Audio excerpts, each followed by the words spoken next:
Hey, what's happening, everybody? It's Andrew Richards. So if you excuse me, the shop's a freaking wreck right now. But for projects like we got going today, which I'll show you here in a little bit, sometimes that's not the worst thing. So we got our high density foam mold that makes our carbon fiber belly pans, the universal belly pans that we post a lot. I'm really proud of this mold, really proud of the product it produces. We're going to do an infusion on this and let you guys watch it because a lot of people like to see it, like to watch the resin flow. Then we got some carbon strips over there and the secondary project for the Monte Carlo, which I don't know if you can see, is up on the lift up here. But let's see if we can get it up there. There she is. She's hiding.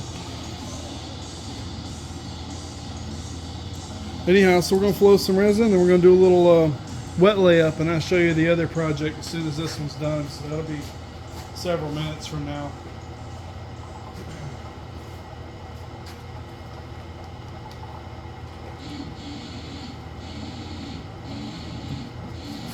A little Pantera kicking in the background for your listening pleasure.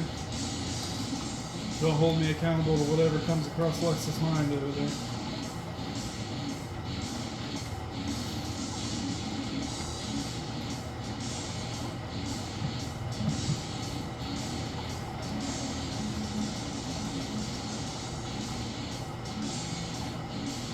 We got this bag right now. It's under 29 inches of vacuum. We can't even move it. Mix up our resin.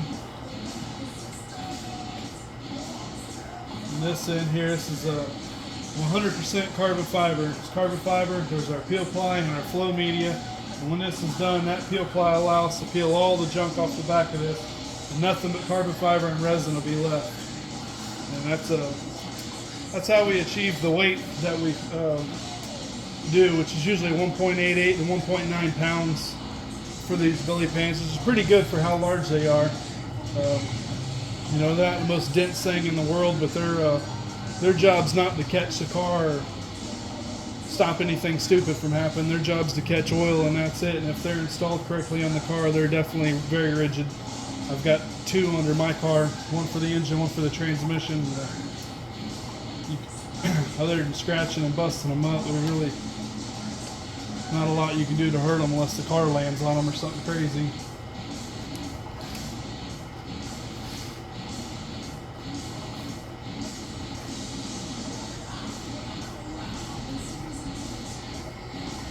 We got vacuum on that side pulling everything down, and resin coming in on this side going through this spiral tube, and it's got no choice but to flow through this media and go to wherever it can go.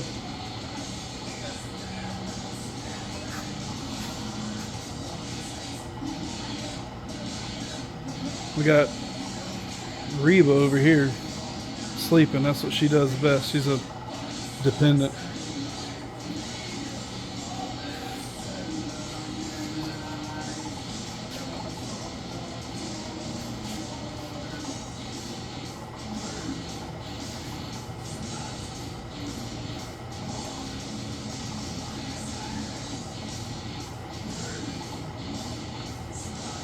Usually don't need any gloves, but for our secondary project today, got them just to save time.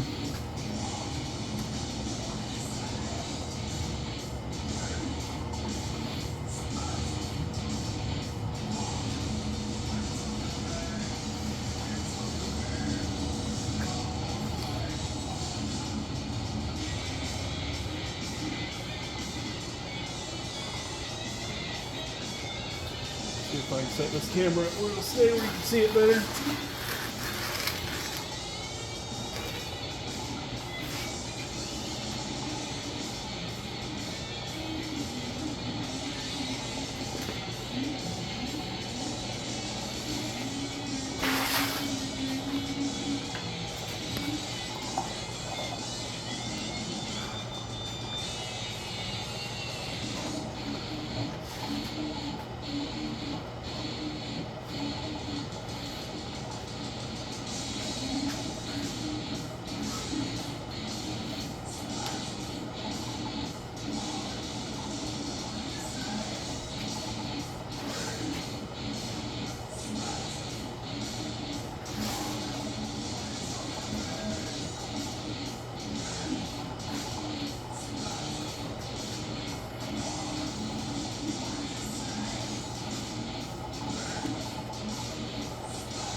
So far so good, everything's going along very well. This is going to quickly start running here now because all this resin will be headed that way.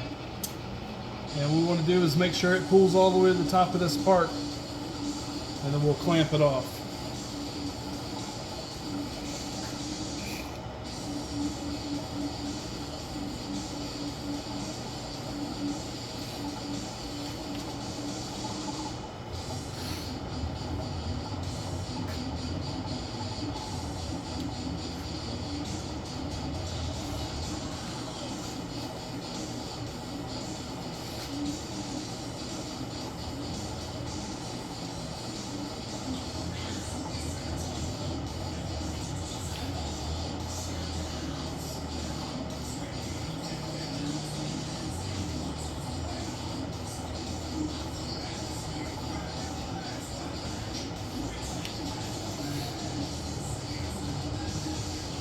See, there's just a little bit left right here. Not a lot. We want to make sure it gets there.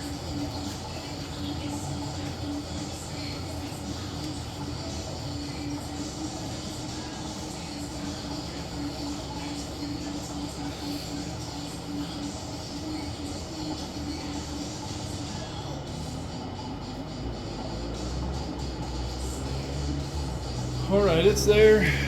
And everything should be good and saturated. Now, anything that's excess in this bag, which shouldn't be a ton because I had a pretty tight bag, will spread out into the rest of this fabric and cure. And if I've done a good job, it'll spread out and cure into here before it starts to come out my vacuum port there, which is always a good sign. That's when you know you're doing it pretty legit. So we're going to take our excess resin here. We got this other project for the Monte Carlo, and you can see I already did one side. I got some strips right here. We're going to wet those out with resin. Let's see if I can do this. Alright.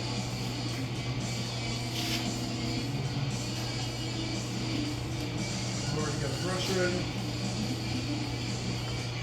Try to do this without making too much of a mess of myself. I'll wet these out, but not an extreme amount of resin. I got carried away with them ones.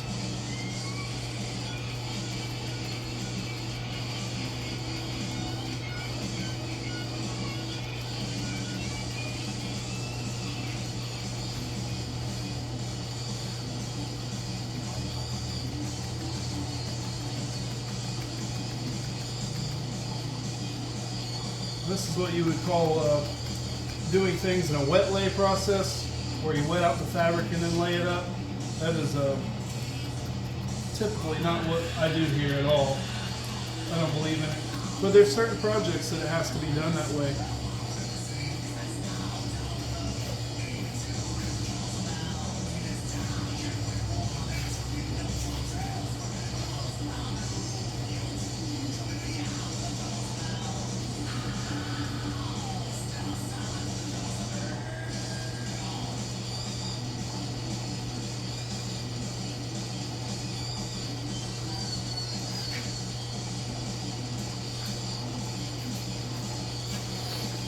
All right. Let me get it set up.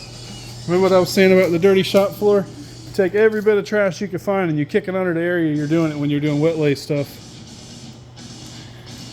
And what that will do is anytime you have drips on the ground, they'll just go in that dirt and you can sweep them up later. Let's see if I can get this to focus better.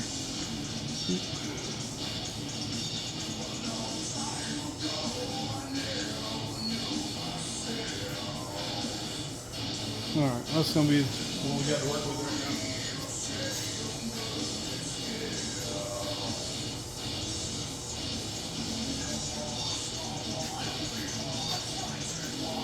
So I made these carbon fiber Zeus rails separate from my trunk that I made. And I have Clecoed them together and I panel bonded them. And then I pulled the Clecos out. And now I'm just adding a little bit of reinforcement to them.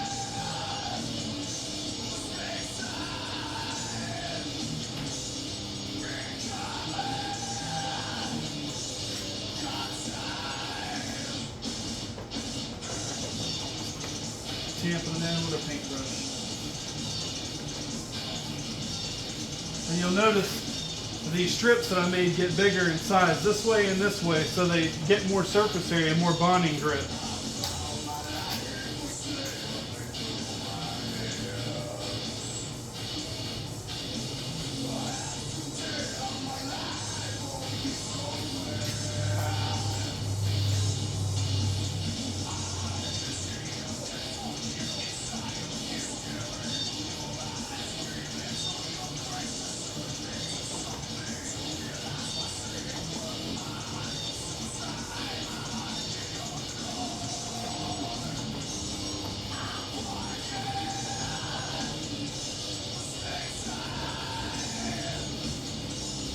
And all this excess right here, when it's cured, I'll take a sanding block and knock that right off of there. There'll be nothing to it.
And one last step. Put a little of this peel ply on here.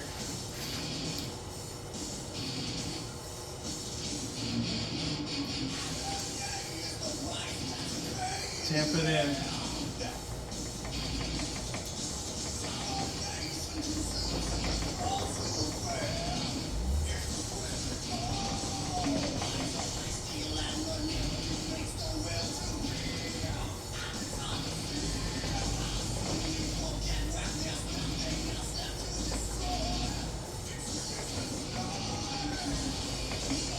What we got here is a piece of peel ply.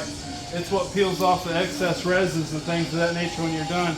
And when this is done and I peel it, it should leave me a very similar texture to what I have here and be as lightweight as possible without an excessive amount of resin. As you can see, it's trying to pull a bunch of resin out of them.